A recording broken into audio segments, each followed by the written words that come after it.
We welcome Eylon Levy, Israeli government spokesperson. He joins us from Tel Aviv. Eylon, thank you so much for your time. The nation holding its breath once again. Some families have been notified. This group of 11 hostages, we're hearing 9 children, 2 moms, to be freed in the coming hours. But already one child has been released without their mother.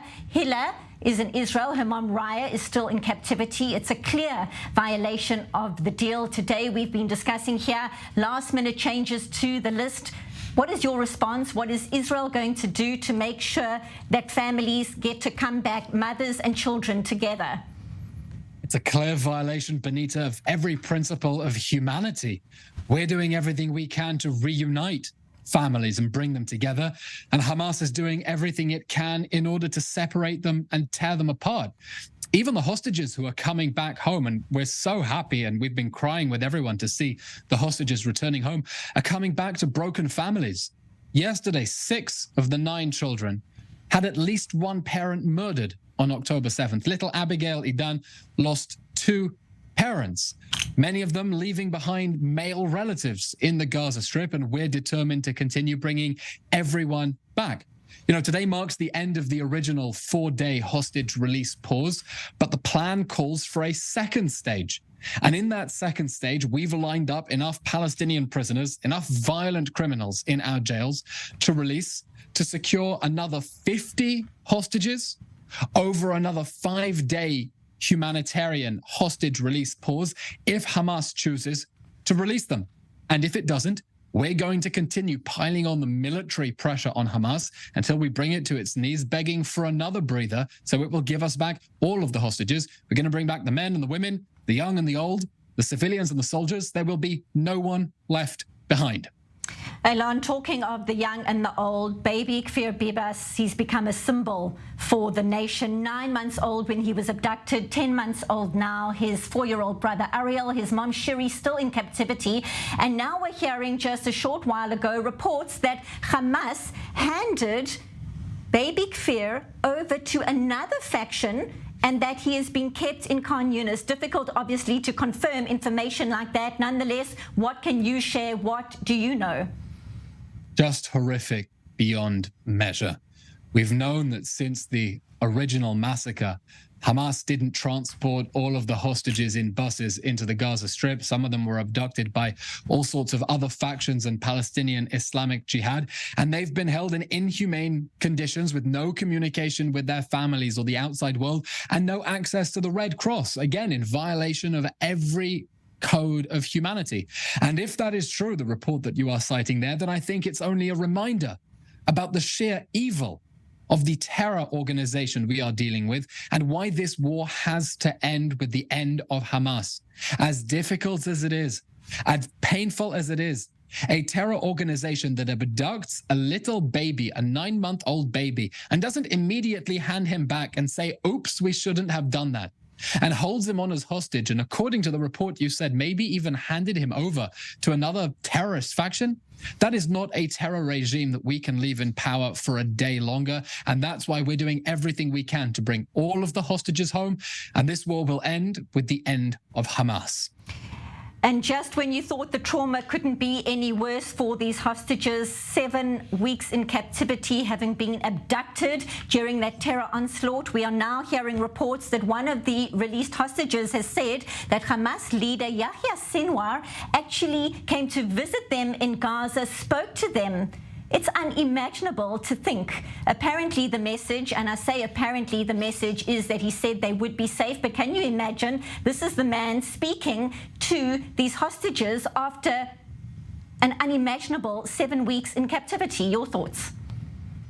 Truly a jaw-dropping report that has not been officially confirmed, but truly horrifying. I really can't begin to imagine the horror that those hostages are facing and experiencing, and the reports have begun to come out about the conditions that they were held in. It's not only their families who've been held in the dark, they have been held in the dark. They know nothing about what happened after they were abducted, which family members were murdered, who else might have been abducted and being held in a neighboring tunnel. This is a twisted and evil regime that is acting without any semblance of humanity. And that's why Perhaps in contrast to other conflicts or rounds of fighting, everyone in Israel is so united around this goal of victory against Hamas because we understand that we are fighting for humanity. We're not only fighting for the outside world, for the Western world, for humankind, we're fighting for the most basic right of a baby to sleep in its bed and not be abducted by armed terrorists with Kalashnikov rifles. We understand what we are fighting for. And I think that gives Israel a lot of strength, because we know we cannot abandon our friends and families in those tunnels, and we cannot return to a world in which our friends and families, each and every one of us in this country, is vulnerable to an army of terror that can decide at any moment to invade our borders and snatch us into its tunnels. What kind of pressure, Elon, is Israel putting on the Red Cross? You spoke about it a little bit earlier in terms of getting access. We are understanding there could be 178 hostages still inside Gaza. Many need medication. Many are elderly, not to mention the trauma that they have been through. What kind of pressure is Israel putting on the Red Cross to do its job? Unfortunately, the Red Cross can't go in all guns a-blazing to see the hostages. Not that I think it would, even if it could. It is ultimately Hamas that has to give them access to see the hostages. Until then, until it sees them, it is essentially a glorified taxi service. Now, I think there are many things the Red Cross could be doing if it wanted to put pressure on Hamas. Because if you've been following their social media and the statements by their officials, they have leaned in quite strongly into parroting the Palestinian line in this story and maligning Israel and supporting that propaganda war.